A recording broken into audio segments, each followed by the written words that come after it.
No house number, street name, and sometimes not even a consistent city and state. What if I told you that in our fight to ensure everybody in the country gets health care, oftentimes the homeless community is overlooked? But that is the heartbeat behind Valley Health Partners' Street Medicine program, bringing medicine to the streets, providing hope for the homeless. Bennie Eliason of Valley Health Partners joins us to talk about their program and why they do what they do. That's all coming up right here, right now. I'm Sam Chen, and this is Face the Issues.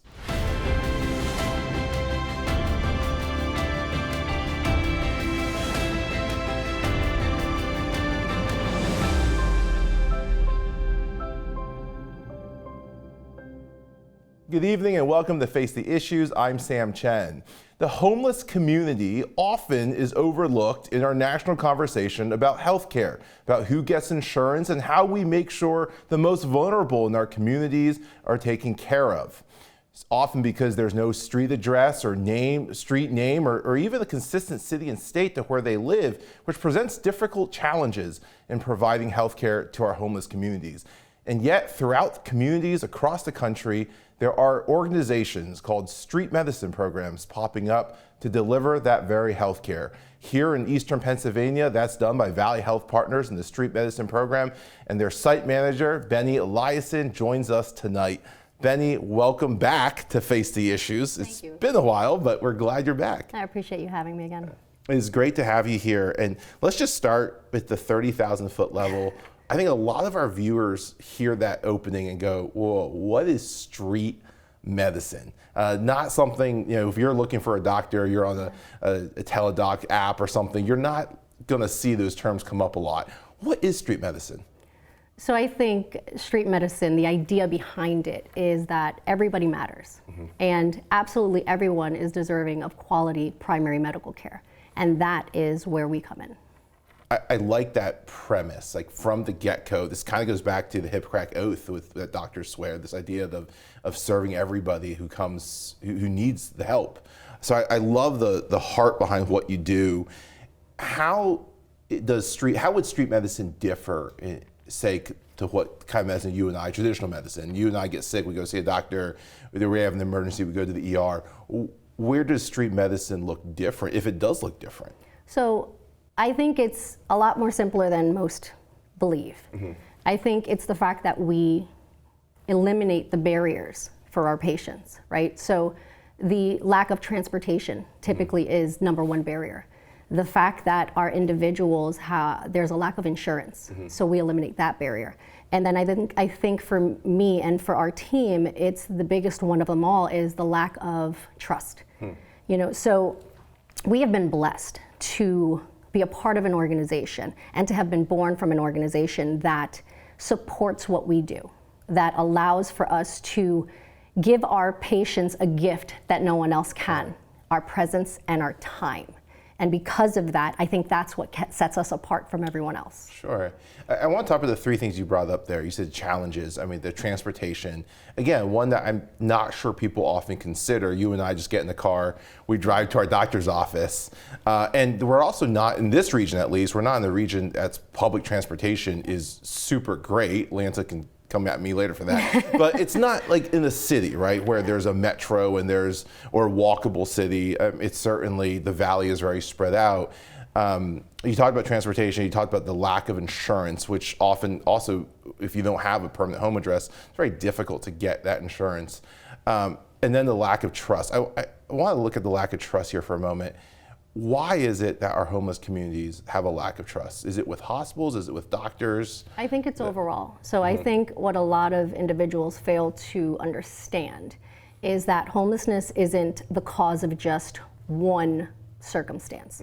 It's a number of things that have happened. It's kind of everything's happened all together, or you have agencies that have failed a person. We talk about the lack of affordable housing. We talk about, lack of jobs or inability to get jobs. And so all of these things end up causing a crisis. We talk about mental health. We talk about physical disabilities. So all of that leads and can lead to homelessness. And so when we talk about trust, how do you have someone that can trust if at every corner they're being turned away. Right. So it's not necessarily just a distrust of modern medicine, or even that at all, but a distrust of authority and of structures that our society relies on. If they failed you so often in the past, there's a natural distrust of that they'll succeed or actually take care of you this time. Absolutely, absolutely. And I think that's why when street medicine comes in to support a patient, we start from the very beginning. Mm-hmm. There's always this conversation when we have these conversations about healthcare and how universal healthcare should be, health insurance should be. There's always this conversation of how people who do not have health insurance often go to emergency rooms or urgent cares, things like that. That at an emergency room, you're not supposed to turn people away. Yeah. And there's the sense of if they don't have health insurance, this is where they go, even for things that are not urgent. Is there a difference in what you would see at an ER or urgent care and with some of the things that you see at street medicine? I mean, I imagine there's a sense in which the work that you do actually cuts down on some of just the volume that an emergency room or an urgent care may see. Is there a difference in just what you see in these areas? No, we see exactly what you would see in an emergency department. We see exactly what you would see walking into yours and my, traditional primary care provider's office. So we treat our patients for exactly the same thing. The only thing is that we do it outside of four walls. Yeah. Does that present a different kind of challenge then? I mean, so I go to emergency, not often, but if I'm in the emergency room, right, or if I'm in the hospital, I'm at doctor's office, so there's all these different things they wheel in, they wheel out, there's things connected to the walls, right, and then they go, oh, you gotta go to this department, you gotta get this scan. I imagine you can't really bring an MRI machine with you into the field. I mean, is there a different challenge to practicing this medicine in the field? Yeah, there's definitely some challenges. I think when we talk about that and when we think about that, we have to think about weather. Right. So traditionally, yes. You're in an office. You don't have to deal with the rain or the snow or any of that. So weather is always an issue. I think about a patient that needs foot care, and it's below 0 degrees outside. It's inhumane for me to ask them to take off an article of clothing or a pair of shoes. So those are challenges that we do face. I think the team does a great job at kind of pivoting and making it work for our patient. I think when I think challenges, our vital sign equipment does not want to work outside. It's not meant to work outside. Okay, and so a lot of times what our staff will do is kind of warm them up inside of their coats as they walk into an encampment with the hopes that they'll work by the time we get to the patient. Is that foolproof? Absolutely not. But I think we do the best that we can in the moment. But I think the biggest challenge that we face is lack of privacy. We ask our patients to share some very intimate, tough things with us, whether it's mental illness, diagnoses, trauma. And so to ask them to do that while they're surrounded by so many others, that's not okay either. So again, I think the team does a really good job at figuring out how to make it work in the moment, but it's still, I think, always going to be a challenge. Yeah, and something that we don't think about, or I don't think about as somebody who's never been on one of your site visits or practiced this notion, again, when we walk into a doctor's office, we expect the doctor to knock before they enter and then to shut the door, right? It's just second nature in these medical clinics that you actually don't have the ability to do that when you're doing street medicine. We still introduce ourselves. We take pride in the fact that we respect our patients at the highest level. So as we're walking into an encampment, we keep in mind first and foremost that is their home. And so the same way I wouldn't walk into your home with 5 people, I'm going to make sure that our team doesn't have, lots of people to kind of put you on the spot. Sure. So we're very particular in how we set these teams up. And then we always announce ourselves and respectfully from a nice distance. And if they want us to come and continue coming in, we will. And if they're like, nope, not today, that's okay as well. Can I leave you a couple of items? Do you need anything? I have some water, maybe some tissues with me, and we'll do that for them and we'll respect it and say, hey, you know how to reach me. Here's my card just in case. Call me when you need me. Yeah. I want to ask about some of the challenges you brought up earlier, this idea of a lot of them lack medical insurance. You talked about the distrust. How do you overcome that? How do you work around that? So when it comes to insurance, I think one of the things that our team has gotten really good at is kind of establishing care with the patient, right? So when we're meeting a new patient for the first time, our community health worker specifically, what he'll do is really kind of have a conversation about what services and benefits they're receiving, what they aren't receiving, what they might qualify and he will sit there in real time and apply for medical insurance and sometimes food stamps on their behalf. Wow. And what's great about that is that he also has a great relationship with the Department of Human Services for both Lehigh and Northampton counties. Okay. And so then we collaboratively work with them to make sure that they're getting what they need on their end as well from the patient document-wise. And we, because of that, have seen our patients go from, we had roughly about, if I had to give it a number, maybe 4 or 5 years ago, 25% of our patient panel was insured. Wow. Now we're roughly at about 85 to 90% of our patient panel fully insured. Wow. Through state Medicaid. Wow, and a lot of it is just the work that what you're saying with your caseworkers. Absolutely. Just coming as they kind of get to know the patient, they're Absolutely. making sure they get the benefits they need. Yep. And then some of them are actually walking away with food stamps and additional benefits as well. And it doesn't take very long because we have such a great relationship with the caseworkers at both counties, and they're just so open to this collaborative relationship to support our community members that it goes relatively quickly for us. So we try to work our best around that. One of the things you mentioned, Bennie, was that you build this relationship. I'm assuming you see these same patients over and over again, the same way that you and I would see our primary care physician or a specialist. Yeah. Does that relationship, have you found over the years that relationship actually helps break down this distrust and these potential barriers and walls? Absolutely. And I think we see our patients a lot more than you and I would see our primary care provider. Why? Because we receive primary care on more of a consistent basis, or at least we have at this point in our lives, and our patients perhaps haven't. We've had to kind of play catch up in some ways, right? And so we have built this trust mainly, I think, if I had to give any credit, I would have to give it to the fact that we allow them to walk us through this journey, right? We allow them to tell us their story, and in their time, first and foremost. And we allow them to be the subject matter expert on their bodies and what they're feeling and what's going on. We don't impose our thoughts and feelings onto them. So allowing them the space to walk us through this journey with them, I think, is what builds the trust, which ultimately allows us to provide better medical care. It's a long-term view. 100%. This is not going to happen overnight. Our patients have had very bad experiences. Sometimes with health networks, sometimes just in general in life. They have gone through a lot. Our patients have been traumatized. Being homeless in itself is traumatizing. Right. And so we understand that, we have compassion, and we have patience with them. And I think that's where the trust comes in. It sounds like it's the secret sauce. It is, it really is. So, Bennie, we're gonna cut the break. When we come back, I wanna talk about just a little more about the street medicine program, about what you all do, and just some of the great stories and results that you've seen. Sounds good. So, don't go away, we'll be right back. Face the Issues is produced and recorded in the studios of Lighthouse TV. Positively different.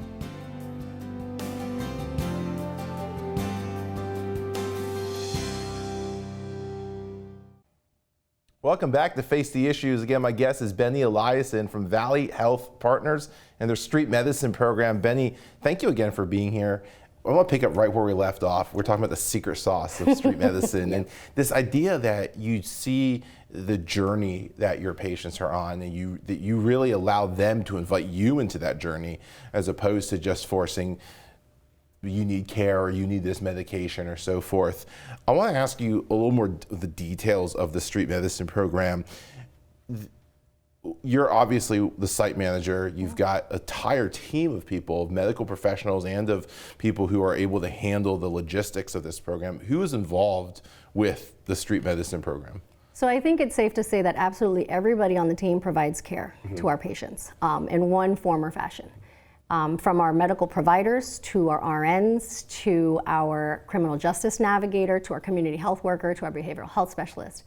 We have a care manager, we have a clinical coordinator, we have a project coordinator, we just have a great staff. We have a medical director and we have a physician who sits with our team for roughly 4 hours, 5 hours a week and provides medical care as well, just like my other two providers. And it's just great because we all kind of come together and we use our respective discipline to support that individual. So it's a lot of a team effort. And you mentioned earlier the great relationship you have with the Department of Human Services in both Lehigh and Northampton counties, the region that you serve. Are there other community partners you work with? I mean, homeless shelters and so forth. Are there other partners that you have in this process? 100%. And I think I've said this many times on many different platforms, we could absolutely never do what we do without our community partners. They care for our patients the way we care for our patients. They see our patients for who they are and support them through whatever it is they can based on their wheelhouse, right? So the same way we're a medical team, we don't get involved in the world of housing, we don't get involved in the world of any of those things, but we have phenomenal community partners do. And so the relationship that we have with them, it gives us the ability to make these referrals and not refer them as a number. My patient isn't a number of an application. They are, hey, so-and-so needs this type of support. How do I get them connected to you guys?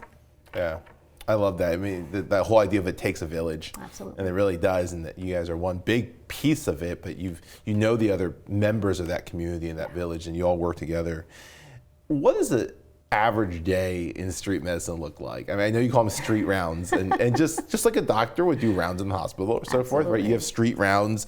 Are you going to the same place every day, or you got not? What's the average day look like for you? So I think when you say average, Sam, I want to use air quotes. Fair enough. Exactly. Simply because I don't think any day is average. Okay. At any given moment, my team has to be able to be, flexible and pivot. Because things change. Our patients' circumstances, they change from day to day, from hour to hour, from minute to minute. And we have to be able to be flexible with them. But if I had to give an answer to that question, every day of the week, except for Wednesdays, our teams are out in the communities. Okay. Wednesdays is the one administrative day that the team takes to do all that wonderful paperwork that needs to be done. Someone's got to file it. Exactly. But Monday, Tuesday, Thursday, Friday, every team begins on location, and I typically have 2 to 3 teams out in the communities, anywhere within Lehigh and Northampton County. And that's based off of conversations. Who needs to be seen, where are they, what's going on, case reviews, things like that. And so, you'll have a provider, you'll have a nurse, hopefully, because my nurses are per diem, so if they're available, and you will have a support staff. Okay. And so really, that's the core of a good team for street medicine. And so, some patients are scheduled, some are impromptu, some are like, hey, so-and-so down the road really needs to be seen, something's going on. Does that mean that they need to be seen by us? We'll check in on them. Sometimes that means we might have to call 911 because they need care that we can't provide at that moment, but we will make sure that they get in there and they get what they need. There's meetings thrown in there all throughout the day.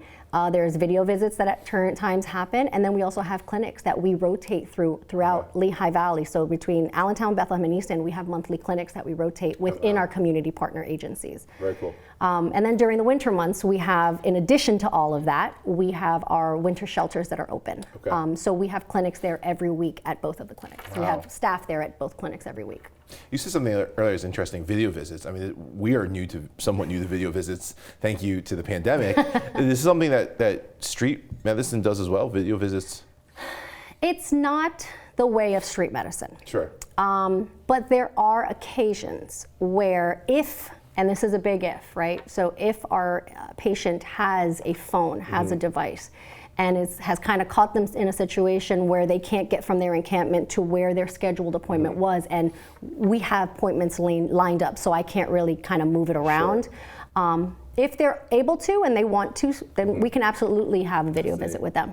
That's neat. Yeah, it's pretty cool. Yeah, oh, that's really neat. So, let me ask you this: you look at the work that you've done, and it's been for several years that that street medicine has been doing this, and there's street medicine programs all over the country as well. When you look at the results, we talked about follow-up appointments, we talked about how you see this community over and over again, you forge friendships and relationships, and you're really part of the journey. Are you able to track progress, the medical progress of these patients? In the years that you've been doing this, have you seen a difference in their lives as you look back? Absolutely. I think most people, when you think outcomes, you think quantifiable, right? You think, what's that magic number? I think in order for me to talk to you about outcomes, I have to tell you a story. Yeah. Okay? So for the sake of this story, I'm going to call this gentleman Steve. I like the name. So we had a wonderful patient known to us for a very long time who was getting consistent care from our providers. Long story short, this individual ended up being sent to for some care at the hospital. Okay. Was diagnosed with stage 3 throat cancer. And the team, our nurses specifically, we have an amazing group of nurses, just about daily would check on him in his encampment and make sure he was okay. Ultimately, we were able to take this individual into our medical respite program. And from that medical respite program, provide him with transportation for his chemo, into the hospital for his surgeries, and just provide him care, make sure he's taking his medication and food every day and all those things that we need to get better. And Steve is in remission today, and working with our amazing community partners in hopes of transitioning out of the life of homelessness at this point. That's so to me, that's an outcome. Yeah, that tells the story. 100%. That is such an amazing story. Medically improved, so we talked about quantifiable. Absolutely. This is quantifiable, but also you can't quantify just what that means in his life. Agreed. And I'm sure if he was here, he'd say the same thing. You can't put a data point on just what all this whole journey and the people that journey has meant to him, and I'm sure to you and your team as well. And I think when you think medicine, not everything should be quantifiable. Agreed. You have to look at the person as a whole. Agreed. And I think that's what street medicine does very well. Yeah, I love that. Thank you for sharing that story. Absolutely. Let me ask you this. You talked about community partners. Obviously, you do not want me seeing patients. For your patient's sake, you do not want me anywhere near a needle or a stethoscope or anything like that. But are there ways, as people watch this, are there ways members of the community, organizations of the community can partner with you and your team in the work that you're doing? And how should they go about doing that? So I think right now the biggest ask that we would have is that in the next 2 months, our winter shelters will be closing. And in order to prepare for that, that's roughly, if I had to give it a number, roughly about 60 people per shelter that will have nowhere to go. And so any donations of tents, tarps, sleeping bags, survival supplies that can be received and provided are appreciated. I think those are the biggest things right now, is that we're trying to prepare for that, because this is an every year thing. We know this is coming. And so that would be the biggest ask. So things like tents, tarps, anything that, to your point, hiking, camping, survival gear. Exactly. Okay. And where would they bring such donations? So what I can do is make sure that you have the information for our development director. Her name is Michelle Ellison. And that's not confusing. No, I know. And she can actually kind of oversee all of that and direct people to where it can be sent to, or arrange for things to be picked up if necessary. Excellent. Bennie, we're going to cut the break in, but I just want to thank you again for sharing about the work that you and your team does. Sure. And deeply appreciate you are the hands and the feet of care and compassion in this community, and just deeply appreciate that. Thank you. Don't go away. We'll be right back.